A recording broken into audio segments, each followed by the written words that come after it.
তোমরা সকলে জানো যে মুখ্যমন্ত্রী স্বাস্থ্য বীমা যোজনার অফলাইন ফর্ম বেরিয়ে গেছে এবং সেটি খুব তাড়াতাড়ি প্রত্যেকটি ব্লক অফিসে জমা নেওয়া হবে। আজকে আমি তোমাদেরকে দেখিয়ে দেবো কিভাবে সুন্দর করে সঠিকভাবে তোমরা এই মুখ্যমন্ত্রী স্বাস্থ্য বীমা যোজনার ফর্মটি ফিল আপ করবে, কোনো রকম ভুল না। চলো কোনো রকম দেরি না করে আজকের এই ছোট্ট ভিডিওটি শুরু করব এবং তোমাদেরকে খুব সুন্দরভাবে আমি বুঝিয়ে দেবো, দেখিয়ে দেবো কি করলে তোমাদের ফর্মটি সঠিকভাবে ফিল আপ হবে। তাই দেরি না করে, যদি চ্যানেল নতুন হয়ে থাকো অবশ্যই চ্যানেলটি সাবস্ক্রাইব করো এবং ভিডিওটি কেমন হচ্ছে অবশ্যই কমেন্ট করে জানাও। তো সর্বপ্রথম আমাদেরকে যে basic beneficiary details member one, অর্থাৎ যিনি হেড অফ দ্য ফ্যামিলি হবেন তার নামটা কিন্তু সর্বপ্রথম এখানে দিতে হবে, অর্থাৎ মেম্বার ওয়ানে দিতে হবে। ঠিক আছে, তো মেম্বার ওয়ানে প্রথমে কি দিতে হবে, এখানে যে আধার কার্ড আছে সেই আধার কার্ড নাম্বারটি এখানে খুব সুন্দরভাবে বসিয়ে দিতে হবে। আমি র্যান্ডমলি একটা সংখ্যা লিখে দিয়েছি, 12 সংখ্যার যে আধার কার্ড নম্বর রয়েছে সেই 12 সংখ্যার আধার কার্ড নাম্বারটি খুব সুন্দরভাবে এখানে ডান দিকে কি রয়েছে যে বেনিফিশিয়ারি হবে তার নামটা কি খুব সুন্দরভাবে এখানে বসাতে হবে। তার নিচে যেটা রয়েছে সেটা হচ্ছে রেশন কার্ড। আমিও র্যান্ডমলি একটা সংখ্যা বসিয়ে দিই, তোমরা খুব সুন্দরভাবে তোমার রেশন কার্ডে যে নাম্বারটি থাকবে, অর্থাৎ যিনি হেড অফ দ্য ফ্যামিলি আছে তার রেশন কার্ড নাম্বারটা সুন্দরভাবে বসিয়ে দিই। এখানে ক্যাটাগরি কি বসে দেখো, এখানে AY SP WH PWH card যারা আছে তাদের কিন্তু অলরেডি আয়ুষ্মান ভারত কার্ড হয়ে গেছে, সেহেতু তাদেরকে এখানে অ্যাপ্লাই করার কোনো প্রয়োজন নাই। শুধুমাত্র RKSY 1 RKSY 2 এবং জেনারেল কার্ড যাদের আছে তারাই কিন্তু এই মুখ্যমন্ত্রী স্বাস্থ্য বীমা যোজনার জন্য আবেদন করবে। অর্থাৎ তোমার যে কার্ডটি রয়েছে সেই কার্ডের ক্যাটাগরি এখানে বসিয়ে, তারপরে কি হচ্ছে আধার লিঙ্ক মোবাইল, অর্থাৎ তোমার আধার কার্ড নম্বরে যে মোবাইল নাম্বার লিঙ্ক আছে সেই মোবাইল নাম্বারটা খুব সুন্দরভাবে বসিয়ে দেবে। আমি র্যান্ডমলি একটা নাম্বার এখানে লিখে দিয়েছি, তোমরা সঠিক নাম্বারটি কিন্তু এখানে বসিয়ে, তারপরে কি হচ্ছে এখানে জেন্ডার মেল না ফিমেল, ছেলে হলে মেল লিখবে, মেয়ে হলে ফিমেল লিখবে। ওকে, এবং ডেট অফ বার্থ, অর্থাৎ হেড অফ দ্য ফ্যামিলি যে ডেট অফ বার্থ রয়েছে সেই ডেট অফ বার্থটা খুব সুন্দরভাবে এখানে লিখে, যদি প্যান কার্ড থেকে প্যান কার্ড নাম্বারটা ডান দিকের ঘরে সুন্দরভাবে বসিয়ে দিবে। আমি যেমনটি লিখে দিয়েছি খুব সুন্দরভাবে তোমরা কিন্তু বসিয়ে দেবে। তারপর আছে ইলেকট্রাল ডিটেল, অর্থাৎ ভোটার ডিটেলস দিতে হবে। ঠিক আছে, যদি তার ভোটার কার্ড হয়ে থাকে অবশ্যই ভোটার কার্ড নাম্বারটা এখানে বসিয়ে দেবে, কত নম্বর বিধানসভা সেই বিধানসভার নাম্বারটি বসিয়ে দেবে এবং কত নম্বর পার্ট রয়েছে সেই পার্ট নাম্বারটি এখানে সুন্দরভাবে বসিয়ে দেবে।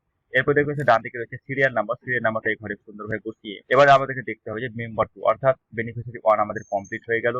যেমন ভাবে বসিয়েছি ঠিক তেমন ভাবে তোমরা বসিয়ে দিবে এবং আমাদেরকে মেম্বার 2 ঠিক একইভাবে তার আধার কার্ড নম্বর, ডান দিকে নাম, এখানে তার রেশন কার্ড নাম্বার, রেশন কার্ডের ক্যাটাগরি, আধার কার্ড লিঙ্ক করা মোবাইল, ছেলে না মেয়ে এখানে বসাতে হবে, তার জন্ম তারিখ, প্যান কার্ড নম্বর থেকে প্যান কার্ড নম্বর, এখানে যদি তার ভোটার কার্ড নম্বর থেকে ভোটার কার্ড নম্বর বসাতে হবে, তার বিধানসভা নম্বর, পার্ট নম্বর, সিরিয়াল নম্বর সমস্ত কিছু একইভাবে বসাতে হবে। মেম্বার 3 যেটা রয়েছে ঠিক একইভাবে তোমরা মেম্বার 1 যেমন ভাবে ফিল আপ করলে ঠিক আধার কার্ড নম্বর, নাম, রেশন কার্ড নম্বর, রেশন কার্ডের ক্যাটাগরি, প্যান নম্বর, কোন বিধানসভার আন্ডারে করছে তার voter card number, part number, serial number ঠিক একইভাবে তোমাদের কিন্তু বসিয়ে দিতে হবে। তারপর নেক্সট পেজ যদি আসি, এই বেনিফিশিয়ারি 4 অর্থাৎ যতগুলি মেম্বার থাকবে সবার কিন্তু একই রকম ভাবে এই জিনিসটা ফিল আপ করতে হবে। তোমরা ভালো করে আগে মেম্বার 1টা দেখে নেবে, তাহলে কিন্তু তোমাদের বসাতে কোনো অসুবিধা হবে না।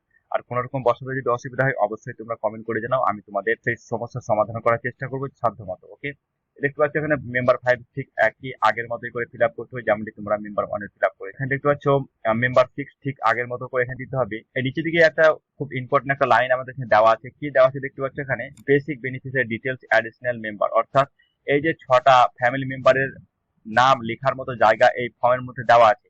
এর বেশি যদি কোনো পরিবারে ফ্যামিলি বেশি থাকে বা ফ্যামিলি মেম্বার বেশি থাকে তাহলে কি করতে হবে, in case of additional member please fill up member details in a blank sheet duly signed and attach with this form, অর্থাৎ এই 6টা মেম্বারের বেশি যদি কোনো ফ্যামিলি মেম্বার থাকে তাহলে একটি সাদা পেপারে এই যেমনটি এখানে রয়েছে প্রথমে দিতে হবে, আগে দিতে হবে আধার নম্বর, অ্যাপ্লিক্যান্টের নাম, রেশন কার্ডের ক্যাটাগরি, আধার কার্ড লিঙ্ক করা মোবাইল, তার জেনারেল মেল আছে না ফিমেল আছে, ডেট অফ বার্থ, তার প্যান নম্বর, ভোটার কার্ড নম্বর, বিধানসভা নম্বর, পার্ট নম্বর, সিরিয়াল নম্বর সমস্ত কিছু একটা সাদা কাগজে সুন্দরভাবে লিখে এই ফর্মের সাথে কিন্তু সাটিয়ে দিতে হবে, যদি 6 জনের বেশি পরিবারের লোক সংখ্যা থাকে। ঠিক আছে, এরপরে আমরা দিতে হবে ফ্যামিলি ডিটেলস, অর্থাৎ মানে পরিবারের তথ্য।